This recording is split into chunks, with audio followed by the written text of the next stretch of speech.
Hello everyone, welcome to the 30 days of Python series and today is day 5. In this video, I'll show you what are the operation you can perform with the list. So here I kept some of the example. Let's say L is my list and inside that I'm having some item. So here the first operations we are performing, it is called membership operations. I think you know membership operator like in and not in. So here I have written Java in list. So in is the membership operator and Java is present inside list, it will give me true. Now we can use conditional operations on top of the list. So here you can see I have written a conditional statement. If Python is present inside the list, it will give me found.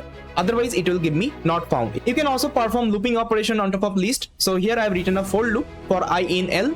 So it will print all the elements present inside my list. If you perform add operations, it will concatenate these two lists and here you will get all the value inside a single list. And if you use multiplication operator with a value, it will repeat that particular value again and again. So here I just multiplied with 4. Now see, this element has been repeated 4 times in this particular list.